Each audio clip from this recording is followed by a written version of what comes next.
ഞങ്ങളുടെ ഒപിയിൽ ഏറ്റവും കൂടുതൽ വരുന്ന ഒരു കേസാണ് നെക്ക് പെയിൻ.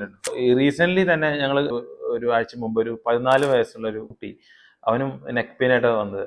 അപ്പോൾ ഞങ്ങൾ നോക്കുമ്പോൾ ഇപ്പോഴത്തെ ഒരു മൊബൈൽ ഫോൺ, ലാപ്ടോപ്പ്, ഓഫീസിൽ ചെന്നിട്ടുള്ള ഇത്തരം ജോബുകൾ, ഇതിൻ്റെയൊക്കെ ഒരു ഉപയോഗം ആവാം ഒരുപക്ഷെ ഇത്രയും കേസുകൾ വരുന്നത്. ഇതിന്റെ ഒരു പ്രധാനപ്പെട്ട കാരണം നോക്കുകയാണെങ്കിൽ നമ്മുടെ ശരീരത്തിലെ ഏറ്റവും വെയിറ്റ് ഉള്ള ഒരു ഭാഗമാണ് തല. അപ്പൊ അതാണ് നമ്മുടെ മൊബൈലിലേക്കും അതുപോലെ ലാപ്ടോപ്പിലേക്കും കൂടുതൽ നേരം നോക്കുമ്പോൾ സ്വാഭാവികമായിട്ടും ഇവിടെയുള്ള C1 മുതൽ C7 വരെയുള്ള സ്പൈൻ, അതാണ് സെർവിക്കൽ സ്പൈൻ എന്ന് പറയുന്നത്, അതിൽ ബൾജസ് വരികയും അങ്ങനെ അത് പെയിൻ ആയിട്ട് അത് സമീപത്തുള്ള നെർവ്സിന്റെ മുകളിൽ ടച്ച് ചെയ്തിട്ട് അങ്ങനെയാണ് ഇതിന്റെ വേദന വരുന്നത്. കൂടുതലും അതാണ് കാരണം. അതുപോലെ തന്നെ സ്പാസം, നെക്ക് മസിൽസിലുള്ള സ്പാസംസ് വരാറുണ്ട്.